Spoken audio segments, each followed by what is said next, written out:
सोचो एक ऐसा केस जिसमें कुछ लोग पिछले 5 साल से जेल के अंदर हैं, ना कन्विक्शन हुआ ना इक्विटल, सिर्फ ट्रायल चल रहा है और उनकी हर बेल प्ली एक के बाद एक रिजेक्ट होती गई। ये केस कहलाता है 2020 दिल्ली राइट्स का लार्जर कॉन्स्पिरेंसी केस। एक ऐसा मैटर जो शुरू से ही इंडिया का सबसे कंट्रोवर्शियल केसेस में आता है। इस केस में अक्यूज्ड है वेल नोन स्टूडेंट्स लीडर जैसे उमर खालिद एंड शर्जिल इमाम, साथ ही कई और एक्टिविस्ट। उनका कहना है कि वो बस प्रोटेस्ट का हिस्सा थे, जबकि दिल्ली पुलिस का कहना है कि ये सब एक केयरफुली प्लान्ड कॉन्स्पिरेसी थी जिसमें WhatsApp groups, speeches and secret meetings का इस्तेमाल हुआ ताकि राइट्स को ट्रिगर करके देश को बदनाम किया जा सके। और अब इतने सालों के बाद दिल्ली हाई कोर्ट ने एक बहुत ही क्रूशियल जजमेंट दे दिया है। इस जजमेंट को प्रोनाउंस किया डिवीजन बेंच ने जस्टिसेस नवीन चावला और शालिंदर कौर की। तो आखिर क्या है जजमेंट? क्या उमर खालिद और उनके साथियों को बेल मिलेगी या थकार की ये केस एक बार फिर से सुप्रीम कोर्ट पहुंचेगा? पर इस बार सीजीआई होंगे B R Gavai and not former CJI D Y Chandrachud, जिनके टेन्योर में उमर खालिद की बेल प्ली 14 बार अर्जन हुई थी। सबसे पहले बैकग्राउंड समझना भी जरूरी है। ये केस FIR 59/2020 से रिलेटेड है जो दिल्ली पुलिस के स्पेशल सेल ने रजिस्टर किया था। FIR में सीरियस चार्जेस लगाए गए थे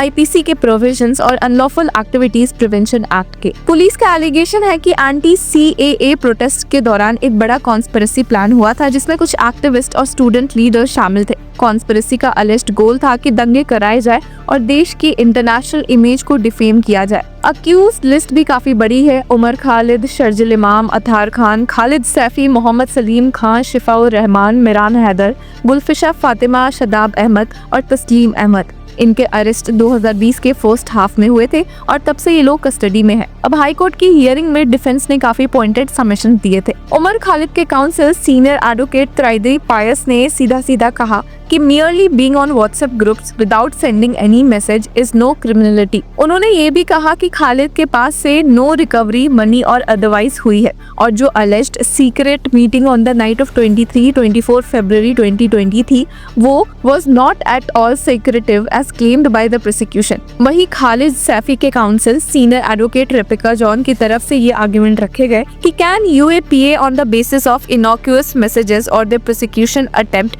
to make stories out of such messages can it become a reason to deny me bail or is it even a ground to prosecute me under UAPA। उन्होंने कहा कि Saifi should be released on bail क्योंकि 3 और को accused को इस case में bell मिल चुकी है जून 2021 में। और वहीं शर्जिल इमाम के काउंसिल एडवोकेट तलिब मुस्तफा ने आर्ग्यू किया कि इमाम was completely disconnected from all the को अक्यूज्ड पर्सन्स। यानी कि डिफेंस का एक कंसिस्टेंट आर्गुमेंट ये था कि व्हाट्सएप मैसेजेस और स्पीचेस को तोड़ मरोड़ के नैरेटिव बनाया गया है और उस बेसिस पर UAPA चार्जेस लगाना और बेल डिनाई करना एडजस्ट है। अब प्रोसिक्यूशन की तरफ से आर्गुमेंट्स काफी शार्प और अग्रेसिव थे। Solicitor general of India Tushar Mehta Delhi police की तरफ से अपीयर हो रहे थे और उन्होंने कहा कि if you are doing something against the nation then you better be in jail till you are acquitted और कन्विक्टेड। उन्होंने कहा कि अक्यूज्ड लोगों का क्लियर इंटेंशन था कि एक पर्टिकुलर डे चूज करके more writing and more arson plan किया जाए ताकि कंट्री को ग्लोबली डिफेम किए जा सके। अब दिल्ली पुलिस के स्पेशल पब्लिक प्रोसिक्यूटर अमित प्रसाद भी इसी लाइन पर चले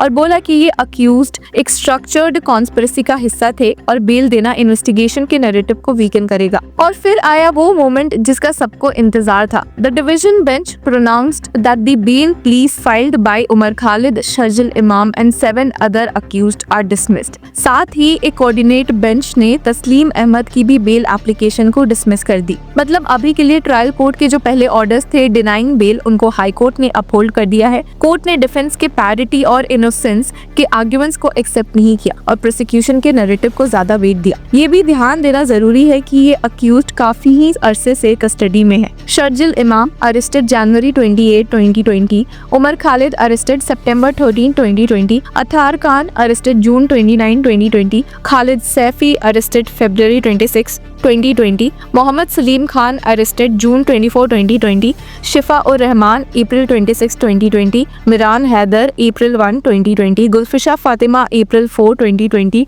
शदाब अहमद जून 11, 2020। मतलब लगभग 3 से 5 साल से सब ये प्री ट्रायल डिटेंशन में हैं और अब तक उनको बेल नहीं मिली। इसी केस के साथ एक दूसरे केस में भी फैसला आया जब दिल्ली हाईकोर्ट ने तस्लीम अहमद की बेल भी डिसमिस कर दी जो 2020 नॉर्थ ईस्ट दिल्ली राइट्स के लार्जर कॉन्स्पिरेसी UAPA केस में अक्यूज थे। डिवीजन बेंच थी justice Subramaniam Prasad and justice Harish Vaidyanathan Shankar की, जिन्होंने ऑर्डर प्रोनाउंस किया। अब हियरिंग के दौरान एडवोकेट महमूद प्राचा ने आर्ग्यू किया था कि ट्रायल बहुत ही डिले हो रहा है। उन्होंने कभी अडजर्नमेंट नहीं लिया, सिर्फ एक दिन में 10-15 मिनट में अपने आर्ग्यूमेंट्स कंक्लूड किए, फिर भी 5 साल से जेल में है।